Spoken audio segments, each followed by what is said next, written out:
मेरा नाम है आनंदमयी और आपने देखना शुरू कर दिया है प्रेस बिहार। दोस्तों, झारखंड और महाराष्ट्र के बाद अब दिल्ली विधानसभा चुनाव अगले साल होने वाले हैं। दिल्ली विधानसभा चुनाव को लेकर राजनीति काफ़ी तेज हो चुकी है। दिल्ली में आम आदमी पार्टी, भारतीय जनता पार्टी और कांग्रेस पार्टी, यहाँ तीनों पार्टी मैदान में उतरी हुई है। त्रिकोणीय मुकाबला बना हुआ है। दिल्ली विधानसभा चुनाव को लेकर तीनों पार्टियां कमर कसकर मैदान में उतर चुकी है और अपनी अपनी यात्राएं निकाल रही है, यानी कि दिल्ली के जनता को अपने पाले में करने के लिए नीति बनाकर मैदान में उतर चुकी है और तीनों पार्टियां यहां जीत के लिए कमर कस चुकी हैं। कांग्रेस पार्टी और आम आदमी पार्टी जहां इंडिया गठबंधन के तहत एक दूसरे के साथ गठबंधन में थे, वहीं अब दिल्ली के चुनाव में कांग्रेस पार्टी ने अकेले चुनाव में उतरने का संदेश दे दिया है, तो वहीं आम आदमी पार्टी ने भी साफ संकेत दे दिए हैं कि वे गठबंधन कांग्रेस के साथ नहीं करने वाली है। यहाँ दोस्तों त्रिकोणीय मुकाबला होने वाला है, क्योंकि आम आदमी पार्टी सत्तारूढ़ पार्टी है और दिल्ली में मजबूत सरकार बना चुकी है। कांग्रेस पार्टी बार बार दिल्ली में आने की कोशिशों में लगी है, तो वहीं बीजेपी पार्टी और दिल्ली सरकार के बीच की लड़ाई जग जाहिर है। इस चुनाव में कांग्रेस पार्टी वापसी करना चाहती है। भाजपा पार्टी आम आदमी पार्टी पर लगातार हमले कर रहे हैं, तो वहीं आम आदमी पार्टी लगातार बीजेपी पार्टी पर भी अटैक कर रहे हैं। कई ऐसे मुद्दे हैं जिन मुद्दों को लेकर तीनों पार्टियां जनता के बीच और जनता को अपने पाले में कर रही है। एक तरफ जहां कांग्रेस पार्टी यह दावा कर रही है कि अरविंद केजरीवाल और बीजेपी दोनों पार्टियों ने जनता के वादों को दरकिनार किया है, उनके साथ खिलवाड़ किया है और कांग्रेस सत्ता में आएगी तो वे दिल्ली की जनता के दावों को पूरा करेंगे, उनकी ज़रूरतों को पूरा करेंगे, उनकी उम्मीदों पे खरा उतरेंगे। वहीं आम आदमी पार्टी लगातार भाजपा पार्टी पर अटैक कर रहे हैं दिल्ली की प्रशासन व्यवस्था को लेकर। दिल्ली में इन दिनों प्रशासनिक व्यवस्था काफ़ी गड़बड़ चल रही है और इसे लेकर लगातार अमित शाह भी मीटिंग्स कर रहे हैं और कड़े डायरेक्शन प्रशासनिक क्षेत्र में अधिकारियों को दे रहे हैं। अमित शाह कह रहे हैं कि जनता का भरोसा जीतना आपका कर्तव्य है, उनकी रक्षा करना आपका कर्तव्य है। जनता के बीच अपना विश्वास बरकरार कीजिए और अपराधियों से दिल्ली की जनता को सुरक्षा प्रदान कीजिए। मीटिंग्स हो रही है। इधर आम आदमी पार्टी जनता के बीच जाकर दिल्ली के आपराधिक घटनाओं का जिक्र कर बीजेपी सरकार पर अटैक कर रहे हैं, तो वहीं बीजेपी सरकार भी आम आदमी पार्टी पर अटैक कर रहे हैं शिक्षा मुद्दा को लेकर और भ्रष्टाचार को लेकर। अभी हाल ही में आम आदमी पार्टी के विधायक नरेश बाल्यान को गिरफ्तार किया गया। इस मामले पर बीजेपी आम आदमी पार्टी को दोषी करार दे रही है।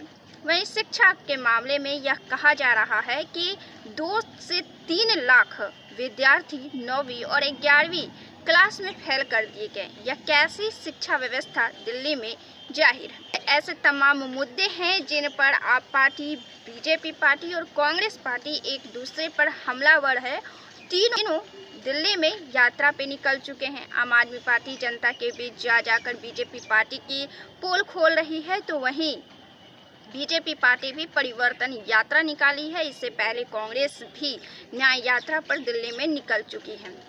कुछ दिनों पहले जहां दिल्ली के अरविंद केजरीवाल और राहुल गांधी दोनों इंडिया गठबंधन में शामिल थे और एक दूसरे के साथ गठबंधन कर बीजेपी पार्टी को सत्ता से बाहर निकालने का दावा कर रहे थे, वहीं अब दोनों के बीच पूरी तरह फूट हो चुकी है और दोनों में से कोई भी गठबंधन में नहीं लड़ रहा है, बल्कि एक दूसरे के खिलाफ मैदान में उम्मीदवार उतार रहे हैं। तो दोस्तों, देखना यह दिलचस्प रहेगा कि इस त्रिकोणीय मुकाबला में कौन पार्टी कितना वोट जीतती है, क्योंकि जहां तक झारखंड में इंडिया गठबंधन के जीतने की सवाल है तो वो राहुल गांधी के चेहरे पर नहीं है, बल्कि वो झारखंड में हेमंत सोरेन और कल्पना सोरेन की नेतृत्व की वजह से झारखंड को एक बार फिर से इंडिया ब्लॉक ने जीता है।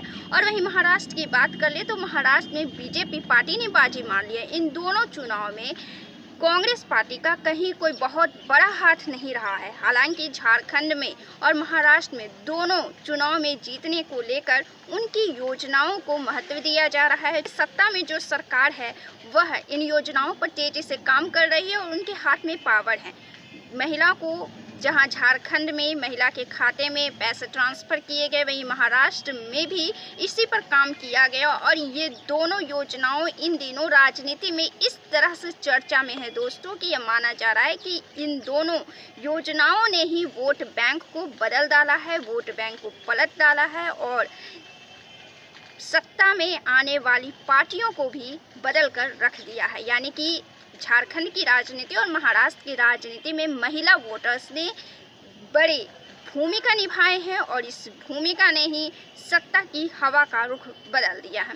तो दोस्तों, बिहार में भी अब नीतीश कुमार महिला से जुड़ने वाली यात्रा के साथ निकलने वाले हैं। वो महिला से संवाद करने की यात्रा पर निकलेंगे। इसके पहले भी वो कई यात्राओं पर निकल चुके हैं, लेकिन यह यात्रा खासकर इस बार की यात्रा को अगले साल के विधानसभा चुनाव से जोड़ा जा रहा है और महिलाओं को अपने पाले में करने को लेकर देखा जा रहा है। तो वहीं दिल्ली में भी अगले साल चुनाव होने वाले हैं। दिल्ली के बाद अगले साल के लास्ट में बिहार विधानसभा चुनाव, दोनों राज्यों में जो चुनाव होने वाले हैं, इसे लेकर राजनीतिक सरगर्मियां काफ़ी तेज हो चुकी है। दिल्ली में भी आनन फानन में काम किए जा रहे हैं और लगातार एक दूसरे पार्टी पर अटैक किए जा रहे हैं। अब दिल्ली सरकार भी लगातार अरविंद केजरीवाल की सरकार लोगों से मिल रही है और लोगों से मिलने जुलने के कार्यक्रम में एक बार उन्होंने भी दिल्ली को फिर से जीतने के लिए महिलाओं के साथ वादा कर दिया है। उन्होंने भी दिल्ली की महिलाओं को लुभाने के लिए यह वादा कर दिया है कि 18 साल से अधिक उम्र की महिलाओं के खातों में हर माह 1000 रुपये दिए जाएंगे।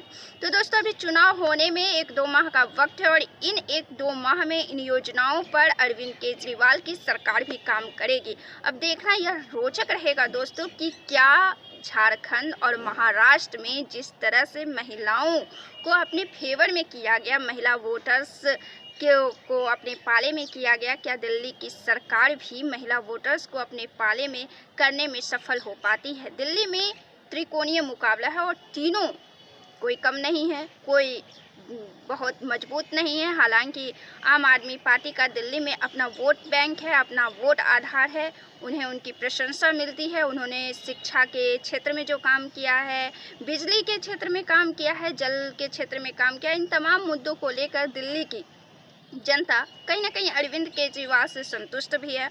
और भ्रष्टाचार तो दोस्तों एक ऐसा मुद्दा है जहां कोई नहीं बच पाया है। कोई भी पार्टी ऐसी नहीं है जिसे कहा जाए कि हाँ, ये भ्रष्टाचार से बची हुई है और इसमें कोई दाग नहीं है। ऐसे अनेकों मामले कांग्रेस पार्टी हो या भाजपा पार्टी हो, दोनों में पड़े हुए हैं जहाँ के नेताओं पर भ्रष्टाचार के आरोप भी लगते हैं और उनकी भ्रष्ट विवादित बयान भी सुर्खियों में रहते हैं। तो दोनों पार्टियों में ऐसी हालात हैं, लेकिन इन पिछले कई सालों की रिपोर्ट देखा जाए तो आम आदमी पार्टी ने सरकार बनाने में बड़े रिकॉर्ड कायम किए हैं, पूरी सीटों पर जीत हासिल की है। एक नहीं 2-2 बार से लगातार भी जीत हासिल की है। पहली ऐसी पार्टी है आम आदमी पार्टी जिसका कोई बहुत वोट बैंक नहीं था, कोई बहुत बड़ी पहचान नहीं थी, लेकिन सत्ता में आने के बाद उन्होंने जिस तरह से तेजी से जीत हासिल की और दिल्ली देश की राजधानी पर जिस तरह से कब्जा किया, वह बीजेपी और कांग्रेस पार्टी को हिलाने वाला है। इस बार भी क्या होता है, यहाँ त्रिकोणीय मुकाबला है। कांग्रेस पूरी तरीके से जी जान लगाई हुई है हर राज्य में सत्ता में वापसी करने की, लेकिन हरियाणा हारने के बाद एक बार फिर से महाराष्ट्र भी हार गई। आखिर क्या वजह है, इसकी तो जांच गहराई से कांग्रेस पार्टी को करनी चाहिए कि नेतृत्व में कमी है, संगठनात्मक कार्यों में कमी है, आपसी सामंजस्य में कमी है। आखिर कहाँ कमी रह गई है कि कांग्रेस पार्टी बार बार सत्ता में आने का दावा तो करती है लेकिन फिसल जाती है।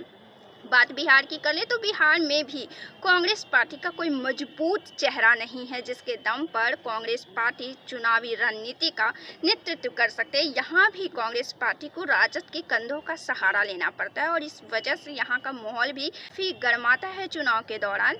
तो दोस्तों, ये देखना रोचक रहेगा कि दिल्ली की आम आदमी पार्टी कैसे कांग्रेस और बीजेपी को पछाड़ कर वापस से सत्ता में आती है। क्या महाराष्ट्र और झारखंड चुनाव में महिलाओं को अपने पाले में किए हुए नियमों और रणनीति पर जो दिल्ली की सरकार ने भी अब आगे कदम बढ़ा दिया है, यह कितना रंग लाएगा। हालांकि इस पर नीतीश कुमार की सरकार ने भी कदम बढ़ा दिया है, दिल्ली सरकार ने भी कदम बढ़ा दिया है। अब देखना यह रोचक रहेगा दोस्तों कि इसका क्या प्रभाव पड़ता है। क्या फिर से इस योजना के तहत दिल्ली की सरकार सत्ता में वापसी कर पाती है?